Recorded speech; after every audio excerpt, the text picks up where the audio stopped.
I think I've been playing Minecraft completely backwards. Instead of building a house or an actual base, I spent most of my time building farms, automating resources, optimizing everything. At this point, even my villagers had a better place to live than I did, and somehow, all the resources I've been producing ended up looking like this. So I figured it was finally time to fix that. Here's the plan. Step 1 is mining it inside the mountain. Step 2 is designing it in creative. And step 3 is building it in survival. Let's chudmax this summer. To bring this storage base to life, the mountain's insides have to go. I am talking about thousands of blocks that I need to completely clear out. And there is only one thing that I can bring. Tons of TNT. Every single time it explodes, I feel fantastic. But it's also expensive block, so I can't have much fun. Luckily, I have the farm for it and also a totem for protection, so I'm set. So after all the work and clearing away the ugly parts, the hard work finally paid off. Take a look at this mediocre cavern I just created. It is perfect place to build a storage system. So now it's time to move over to a creative world and start mocking up the actual design. So I pasted in the mountain. I'm in the test world right now. I had some problems as you see, but that's alright now. This is phase 2 of the storage system. Most people do this and I don't think so. I need to explain why. But in summary, if you don't plan your builds in creative first, you are as sharp as a marble. For this build I am using Axiom, and this is basically first time using it. My first thoughts, this thing is a lifesaver. Of course it doesn't help my imagination or lack of skills, but it makes tedious tasks look a bit easier. The tools on Axiom are amazing. I tried out the color picker feature, which essentially is just a palette maker, and use it to paint the floor and the walls. It's safe to say that my approach of showing what I build is so much different than others.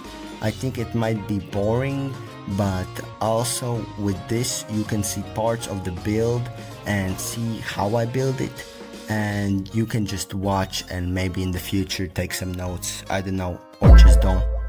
After finishing the main room, I moved to a different area to try and build a bedroom for myself. Man, that took me a lifetime. It took me about an hour, even though the final result probably doesn't look like it. But once I looked at the hallway leading to the bedroom, I realized that all my talent went right there. I have such good interior skills. After all the crying, showing you only 10 seconds of 5-hour work, I created a place for smithing templates and moved on the armory. The armory's usefulness is literally zero, but it looked good in my mind when I designed it, not on paper, just in my mind, so I just had to build it. Next, I moved on the enchantment area. That went smoothly, but the usefulness is also zero because I tried to enchant some tools and the maximum was level 5. And in the end, it came out so bad that even Helen Keller would be disgusted by it. But then I added more detailing to look less shit. Now that the creative blueprint is done, it's time for the real cherry on the cake. Gathering all the blocks in survival. I started off easy by utilizing my wood farm to stock up on tons of spruce wood for all the chests and structural elements. After that, I realized the mountain didn't provide me with nearly enough materials, so I had to go on a massive mining trip just to get some basic andesite. Then came the jungle wood. Sadly, I don't have a farm for that, which meant I had to do it completely manually. Truly, why I built 2 wood farms and a jungle wood can't work in neither of them. Once the wood was sorted, I looked at the material list for the storage room, immediately quit the game and went for a walk to appreciate nature. After a good break, logged back in, accepted my fate and went on a journey into a lush cave to gather every single piece of greenery, but the real fun started when I ventured into a trial chamber. And I'm not returning to a trial chamber anytime soon. These breezes suck. They were tossing me around like WWE fighters, and the bug skeleton shooting at me felt like straight up cyberbullying. Okay, I managed to escape with all the copper I needed, so I'm calling it a massive success. Next was a quick pit stop to shear some sheep, and then we got to the interesting part. I headed to the nether to get myself some wither skulls. Shockingly, RNG was actually on my side for once, and it only took about 30 minutes to get all 3 of the skulls. I immediately spawned in the wither right after, but that 3-headed prick completely caught me off guard. He was straight up dodging 70% of my arrows, taking shots like Prime Big Brother. And why it was so hard. I had max tools and armor, and that guy almost killed me. But in the end, the real chud prevails, and I rushed in and stabbed him to death. Luckily, while the chaos was happening, I managed to get some wither roses. I built myself a beacon and headed straight to an ocean monument.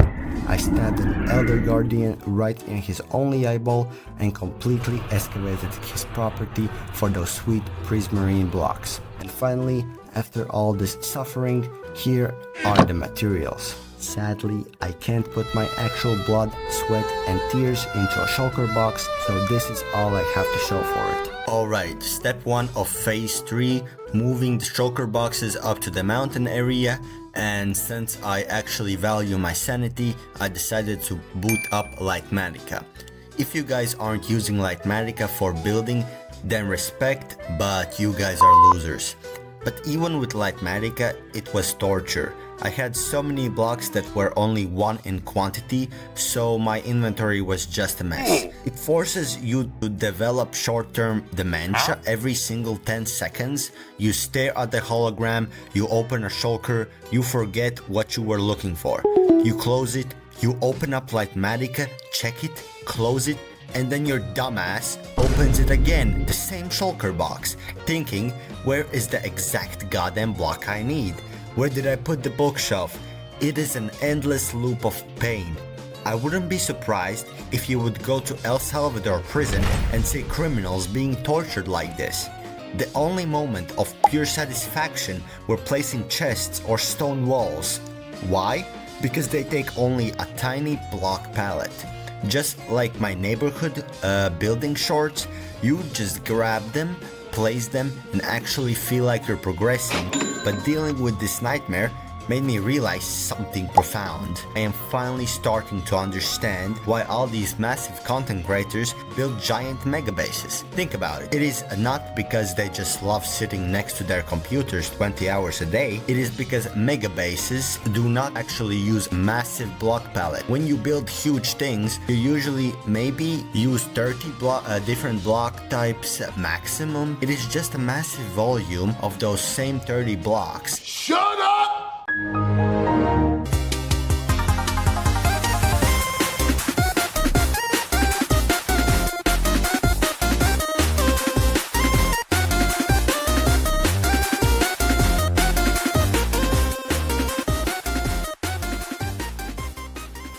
And there you have it. The storage setup is all done. It might not be flashy or gigantic or have any positive things like some of the builds you see out there, but honestly, I hope it sparks some inspiration. If I can put this together without being a pro builder, then trust me, you can too. In the end, it's a question, are you willing to spend time on it? But for me, the question, do I love what I created? Of course, I'm loving it. Now having a fully functional storage system is goated. Managing my inventory feels a whole lot easier now. If you want the Litematica files for this build or any other builds in my world, just write "please light" in the comments and I'll maybe try to share them with you. If you want to follow the survival world all the way through, make sure to hit that subscribe button. I've got plenty of time this summer to dive deeper and share more with you. Thanks for watching, and I'll see you in the next video.